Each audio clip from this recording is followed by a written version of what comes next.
মুসলিম জাতি একটা ক্যালেন্ডার পেলাম, যে ক্যালেন্ডারের নাম হলো হিজরি সন। এবার আপনি ক্যালেন্ডারের দিকে যদি তাকান, যে আমরা তো মুসলমান, আমরা আমাদের নিজস্ব একটা ক্যালেন্ডার আছে, যেই ক্যালেন্ডারের একটা মর্যাদা আছে, যেটা একেবারে সামান্যতম কোনো ক্যালেন্ডার না।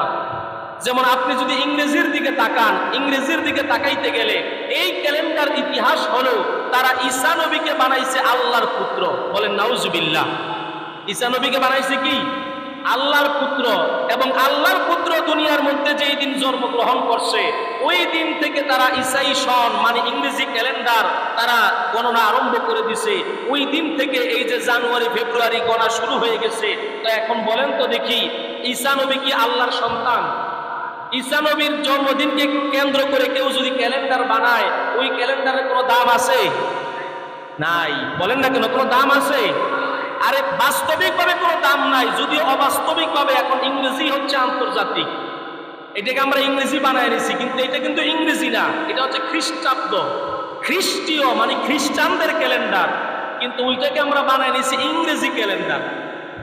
ইংরেজি ভাষা বা ইংরেজি থেকে এটা ইংরেজি ভাষার ক্ষেত্রে কোনো ক্যালেন্ডারই নাই। যেমন বাংলা ভাষায় একটা ক্যালেন্ডার আছে, ইংরেজি ভাষায় ক্যালেন্ডার নাই। খ্রিস্টাব্দটাকেই এখন ইংরেজি বলে গোটা বিশ্বব্যাপী চালায় দেওয়া হচ্ছে, আর আমরাও ওইটাই বলি যে ইংরেজি ইংরেজি। এখানেও আমাদের ভুল, এটা ইংরেজি ক্যালেন্ডার না, এটা হবে খ্রিস্টাব্দ ক্যালেন্ডার, খ্রিস্টীয় ক্যালেন্ডার মানে খ্রিস্টানদের ক্যালেন্ডার, যারা ঈসা নবীর জন্মদিনকে কেন্দ্র করে এই জানুয়ারি ফেব্রুয়ারি মার্চ এপ্রিল ডিসেম্বর পর্যন্ত নিয়ে ঠেকাইছে। যে এই ক্যালেন্ডার শুরুই হয়েছে একটা মিথ্যা দিয়া, ফালতু জিনিস দিয়া। এরপরে আসেন বাংলা হিজরি সন। যখন আমাদের এই ভারত উপমহাদেশের মধ্যে হিজরি সন যখন চালু ছিল, যখন হিজরি সনে আমাদের এই ভারত মহাদেশে দিন গণনা করত, তখন এই হিজরি সনের দিন গণনা করে, কারণ হিজরি সনটা হয় চাঁদের সঙ্গে মিল রেখে, চন্দ্র হিসেবে আমরা 365 দিনে পাই এক বছর খ্রিস্টীয় হিসাবে, আর আরবি হিসাবে হলো 354 দিনে এক বছর।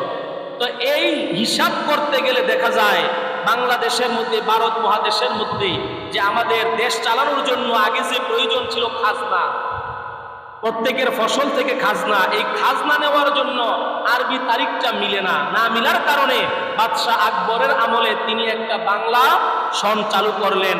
বাংলা সন চালু করে বৈশাখ জ্যৈষ্ঠ আষাঢ় শ্রাবণ আরেকটি ক্যালেন্ডার তৈরি করে দিল।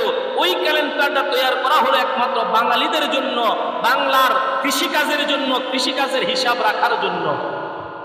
আর আপনার আমার জন্য যে মুসলিম একটি ক্যালেন্ডার, হিজরি ক্যালেন্ডার, এই ক্যালেন্ডার দেখেন এমন একটি দিন থেকে শুরু হয়েছে, যেই দিন হলো হিজরতের দিন। হিজরত এমন একটি দিন, যেই দিনের ব্যাপারে আল্লাহর হাবিব সাল্লাল্লাহু আলাইহি সাল্লাম বলেন, এই হিজরতের মাধ্যমে ইসলামের নতুন জাগরণ হয়েছে, হিজরতের মাধ্যমে ইসলাম প্রতিষ্ঠিত হয়েছে। অতএব হিজরত ইসলামে অনেক বড় গুরুত্বপূর্ণ একটি দিন। ওই দিন থেকে আমাদের হিজরি সন চালু হলো। এবার এই হিজরি, বাংলা আর খ্রিস্টাব্দ তিনটা ক্যালেন্ডার যদি আপনি একত্রিত করেন, তাহলে দেখবেন এখানেও হিজরি সনের পাওয়ার সবচাইতে বেশি। আপনি খ্রিস্টাব্দ ক্যালেন্ডারের দিকে তাকান, এখানে আপনি বন্ধ পাইবেন কি? এখানে বন্ধ পাবেন আপনি 16ই ডিসেম্বর, এখানে বন্ধ পাবেন 21শে ফেব্রুয়ারি, এখানে বন্ধ পাবেন 1লা মে, এখানে বন্ধ পাবেন আপনি এই 15ই আগস্ট। এই কয়েকটা দিন, নির্ধারিত দিন করা, এর বেশি আর খ্রিস্টাব্দ ক্যালেন্ডারের মধ্যে নাই। বাংলা ক্যালেন্ডারের দিকে তাকান, এখানে আপনি দুইটা দিন পাবেন। একটা হচ্ছে 7ই ফাল্গুন, যেটা 21শে ফেব্রুয়ারি আমরা পালন করি, আর আরেকটা হচ্ছে 1লা বৈশাখ। এই দুইটার বাহিরে বাংলা ক্যালেন্ডারে সরকারি আর কোনো ছুটি আছে? আর কোনো ছুটি নাই। আর হিজরি ক্যালেন্ডারের দিকে আপনি তাকায় দেখেন, হিজরি ক্যালেন্ডারে আপনি 1 নম্বরে পাবেন আশুরা, 10ই মুহররম, 2 নম্বরে পাবেন রবিউল আউয়াল, 3 নম্বরে পাবেন আপনি রজবের এই পবিত্র মেরাজুন নবী 27 তারিখ, রজবের 27 তারিখ।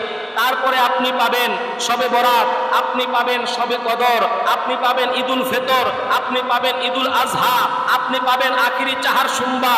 এমনি ভাবে তাকাইতে গেলে যে পৃথিবীর মধ্যে এখনো পর্যন্ত ক্যালেন্ডারের দিক দিয়ে সবার উপরে দখল করে আছে আমাদের আরবি হিজরি ক্যালেন্ডার। সুবহানাল্লাহ।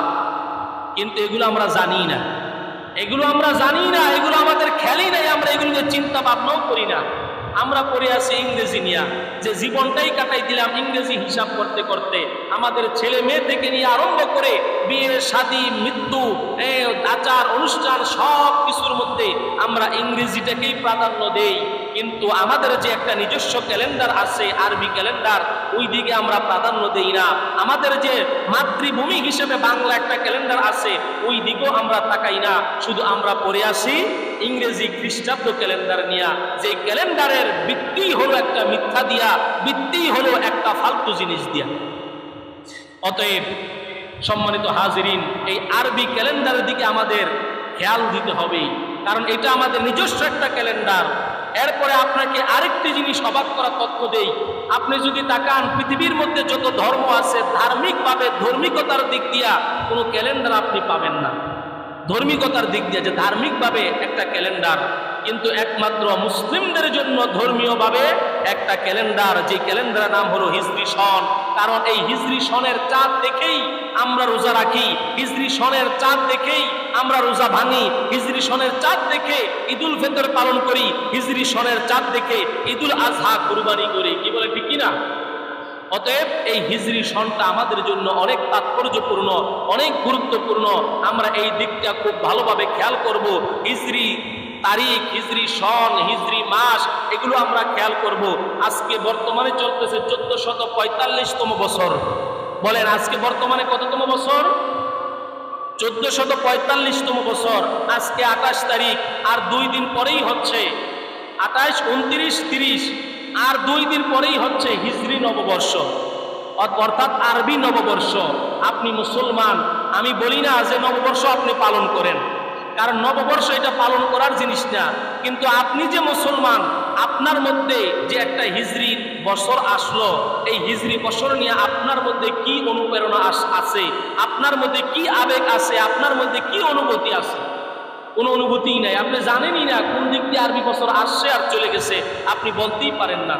অতএব এগুলো শিখার দরকার আছে, সন্তানদেরকে শিখার দরকার আছে। আত্মীয় স্বজনের সবার সঙ্গে যোগাযোগ করার জন্য আমরা যদি আমাদের কথাবার্তা আচার অনুষ্ঠানের মধ্যে আমরা যদি আরবি তারিখটাকেও আমরা অ্যাড করে দেই, এটা হবে আমার মুসলিম হিসেবে একটা আমার নিজস্ব সংস্কৃতি।